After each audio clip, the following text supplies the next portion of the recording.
তো আজকে এই ভিডিওটা অনেক দিন পর করছি। তো ফার্স্ট ব্লগটায় তোমরা দেখেছো যে আমরা ট্রেনে উঠে গেছিলাম। তো আজকে এই ট্রেন জার্নি, তো এই হাওড়া স্টেশন সবে আমরা রিচ করেছি। আর এই হাওড়া স্টেশন থেকে এবার ট্রেনে উঠে পড়েছি তাম্রলিপ্ত এক্সপ্রেস।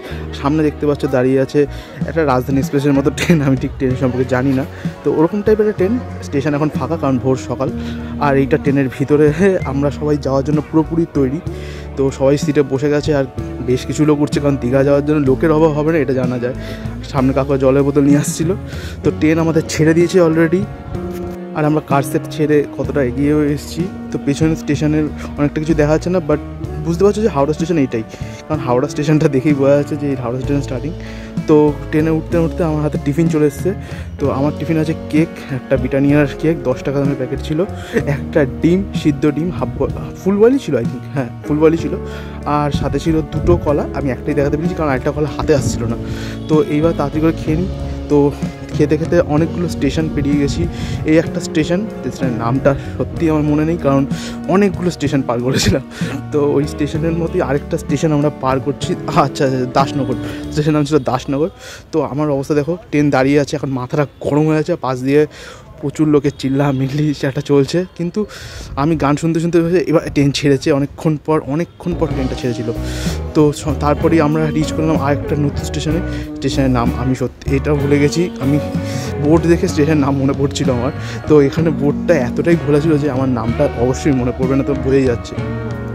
তো অপর প্রান্তে একটা ট্রেন দাঁড়িয়ে ছিল, ট্রেনটা কোন ট্রেন আমি ঠিক জানি না। তো আই থিঙ্ক মেচেদা টাইপের জায়গা, যদি তোমরা কেউ জেনে থাকো তো কমেন্টে অবশ্যই জানাবে যে স্টেশনটার নামটা কী। তো সেই ট্রেনটা পার করতে করতে আরেকটা ট্রেন আমাদের সামনে দিয়ে হুম করে বেরিয়ে গেল। আর সেই ট্রেনটা বেরোনোতে বেরোতেই এরকম একটা সুন্দর দৃশ্য, কারণ এখানে এই নদীর উপর দিয়ে যখন যাওয়ার ব্যাপারটা, ও সেই কোলাঘাটের গঙ্গা, তো সেই লাগে অবশ্যই। তোমরা দেখতে পাচ্ছ কত সুন্দর পরিবেশ, গঙ্গার পিছনেই এরকম একটা খোলা ক্ষেত, ধান ক্ষেত। সঙ্গে সঙ্গে আমি এক কাপ চা নিয়ে নিলাম, সরি চা ছিল না, কফি ছিল। তো যেহেতু চা আমি সত্যি খাই, কিন্তু কফিটা আমি বেশি প্রেফার করি। তো সেই কফি খেতে খেতে এরকম একটা মনোমুগ্ধকর দৃশ্য, মনোরমও বলবো না, মনোমুগ্ধকর দৃশ্য দেখতে দেখতে সেই স্টেশনটা পার করছি। স্টেশন ছিল না অবশ্যই, একটা বড় জায়গা। তো তারপরেই ধীরে ধীরে আমরা ঢুকে গেলাম রামনগর। আর রামনগর মানেই এটি বোঝা যাচ্ছে যে চলে এলো, খুব ক্লোজ চলে এসেছি আমরা দীঘার। তো রামনগর ঢুকে গেছি।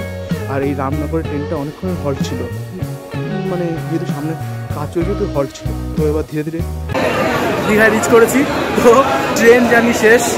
এবার ফার্স্ট ব্লগ আজকে এখানেই শেষ করছি। তো নেক্সট ব্লগটা এর পরের ভিডিওতে দেখতে হবে।